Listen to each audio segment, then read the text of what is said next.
Today I'm reacting to ridiculous, cringy, idiotic, but also the good TikToks about watches. Because that's what this channel's about. Maybe today's the day that you're surprised and you're happy about these TikToks. Yeah, there's a lot of positivity. Have we cleaned up TikTok throughout the years? Let's just see what we have. Before we get into the video, make sure you subscribe to the channel now. And please, if you want to buy a watch, sell your watch, Pride and Pinion, Johnny Show the website. We sell everything from Casio to Richard Mille and everything in between. I want to build Pride and Pinion to be the best watch company in the world, and I need your help for that. We can do this together. Let's get stuck in the video. Right, how about this? See that there? Oh my God, so they're selling that there, 27,995. I bought that at retail price, 4.5 grand. I sold it the next day for £17,000. Like, I'm not annoyed because I made money on it, but When this watch, known as the it's got nothing to do with Tiffany, known as the Tiffany OP, the Tiffany color, the turquoise. What is it?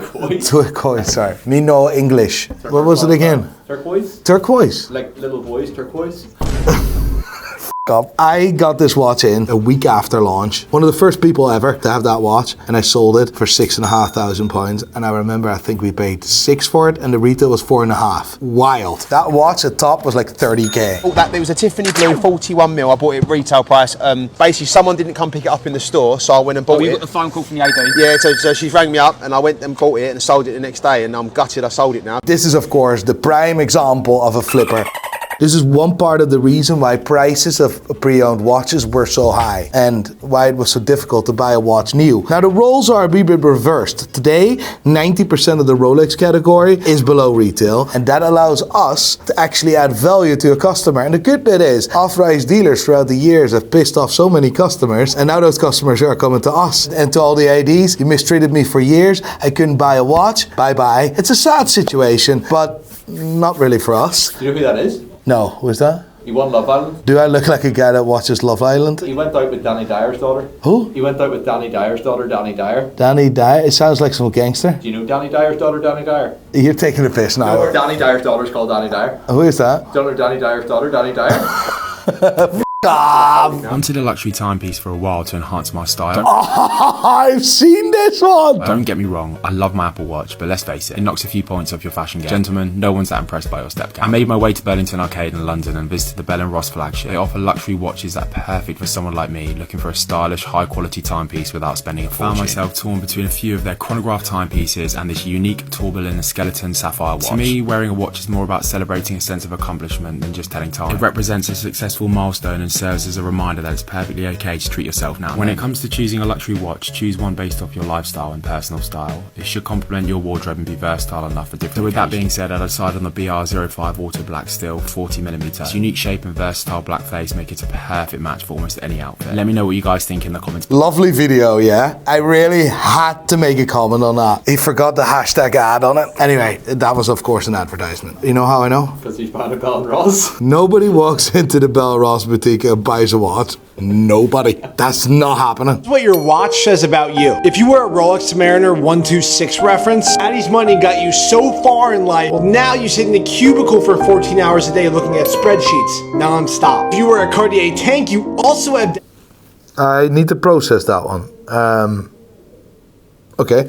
Daddy's money, but you have a different problem. You don't have a job. You're basically an influencer that drinks cocktails at 2 p.m. in the West Village. If you own a... That one I agree with. Ben, by the way, follow him on Instagram, but is it Ben Watches or TikTok? Ben Watches. Absolute great guy. He's really paving his way into the industry, trying to make a name for himself, and we need to give him some support. He's doing a great job. Not that he needs support, but like give him support. Mega Speedmaster, you want a Rolex, but not the flash that comes with Rolex. Just because you want to fly under the radar, but you still want people to know that you have money. Also, you probably don't care whatsoever if the watch went to the moon, because who really does? If you Exactly. Point proven. Correct. wear a Tudor Black Bay 58, you're a real watch guy. You don't want anybody to know what watch you're wearing. You want the collectors to know what watch you're wearing. On the flip side, if you wear a Tudor Pelagos, you're a tool watch guy. You think down on the people that are wearing the good-looking watches. And you use your dive bezel as much as a 13-year-old uses their phone. What watch should I do next? Let me know in the comments. I don't know about a 13-year-old, to be honest. Too old for you? Shut up. Do 13-year-olds have phones? Yeah, they do. Yeah. So he's saying you're using your bezel a lot. To be fair, I am a Tudor Pelagos owner, and I don't really play with my dismissal, to be honest. Play with something completely different. Welcome to your first and only lesson of Watchonomics, where we'll be studying the sufferability and wealth graph. I've been seeing this graph float around social media and thought it would make a really good case study to bring for TikTok. As you can see, a ton of watch brands have been placed on the graph depending on how much money the owner has and whether they're fun to be around or not fun to be around. Let's get into it. I like this. I like this. Jacob & Co. being in Can you bleep that name out, please? Yeah. peak of has money and insufferable is pretty spot on. Conversely, I also think Casio is pretty good up there in the less money but pretty fun to be around position. Apart from that, I'd probably say Patek Philippe, Jaeger LeCoultre, IWC, and probably Tissot and Tag are all correctly placed. However, as you can probably tell from that analysis, there's a lot wrong with this graph too. The higher the position on that graph, the more fun someone is to be around, and the most to the right, how much a watch actually costs, if it is expensive or not. Let's see. Richard Mille, very high. Yeah, because people that wear Richard Mille are usually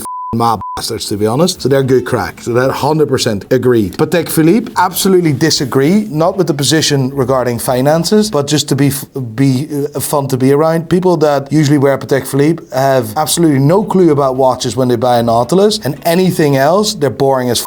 Rolex, fun to be around. Jaeger LeCoultre, absolutely not. They're a bunch of hippies, so that needs to go down. Blancpain needs to go down. Elong and Soine needs to go down. AP needs to go higher. Breitling, they're my bastards, correct. Yeah, I think the overall placement is actually half decent here, to be honest. I like it, I agree. Starting off with the fact that Cartier has been placed below the middle ground for being fun to be around, I think it's kind of harsh.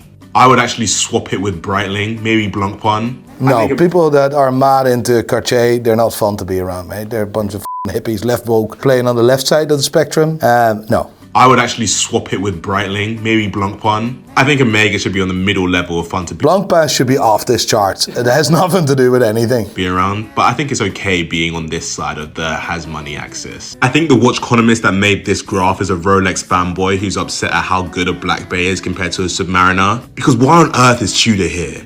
Also makes sense why Yeah, Tudor needs to be a wee bit higher. Tudor definitely needs to be above Seiko anyway. Rolex is up here. I think majority of people in the watch community will know a few insufferable people that own Rolex. Apart from that, Vacheron should be a bit further that way on the has money axis. I think Blancpain should be a bit lower on the sufferability axis. And I just noticed that they've got Apple I love this! here in the middle. I actually kind of like that. I have nothing against Apple Watches, by the way, but just why? I've seen this in Starbucks a while ago. Someone paid their coffee with an Apple Watch. That's retarded. Before we get into the next TikTok, I want to tell you about the new drop of IFL watches. After the crazy success of the Man Manhattan collaboration in IFL, IFL came back with a new PRX hand-painted dial. Absolute insane. This is the Northern Light collection by IFL watches. I have two of them in my hand. There's two different ones. Both are limited to 100 pieces and every single dial is unique. Make sure you do not miss out. First link in the description and grab yours now. Introduce yourself. I'm Mark Zuckerberg. Sucky! Basically grew up listening to this. Still some of my go-to karaoke songs. Yeah. He's wearing a Code 1159 and not a normal one. This guy is going all out. I have never seen this watch in person. I know what it is. It's actually insane. This is the Audemars Piguet Code 1159, one that is limited to 50 pieces. And then you say, oh, that must be special. Let me tell you, it's special. It has a fly-in tourbillon, so not a normal tourbillon. It has a chronograph, not a normal chronograph, but a flyback chronograph. It's absolutely insane, to be honest, what they take out of this caliber 2952. Absolute belter of a watch. Skeletonized as well. To be honest, this is a watch I would love to own, but the value of this watch is just so mad. This is reference number 26399NR. 99. For you Germans, that means 9. This is reference number 26399. Absolute belter of a watch. I would value this at about $200,000. Like, you're a big watch guy, right? Not really, no. I got my watch stolen at the Super Bowl and I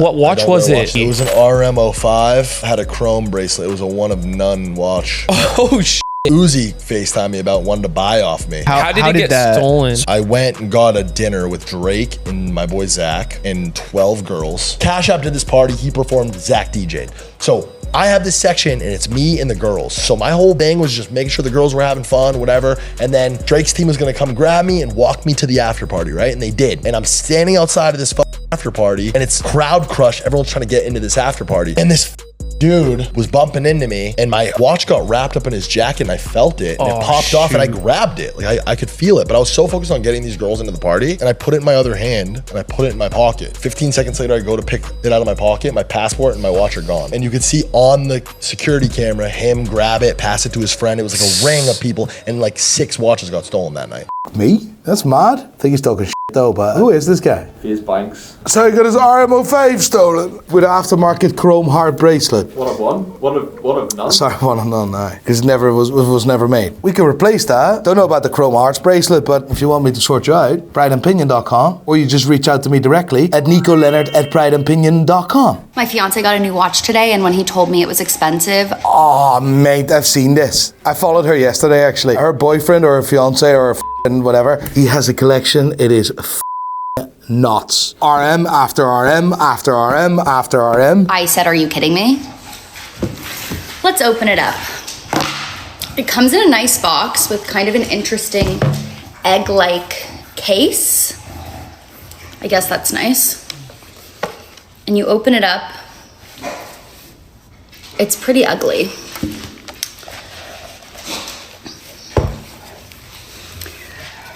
Like, it's just kind of big. RM55. Love that watch. And the strap is cloth. Yes, it's proper cloth. It's kind of like a G-Shock. No. G-Shock is nice too, by the way. Like, you're kidding. Velcro on a watch? It's see-through. I guess that's nice. I don't know. Do you want to see your skin? It's the RM55 Bubba Watson. And Bubba Watson was a golfer. He collaborated with Richard Mille on several occasions and produced several different watches. Some of them are absolutely insane. And RM55 white, however, that will be my favorite one.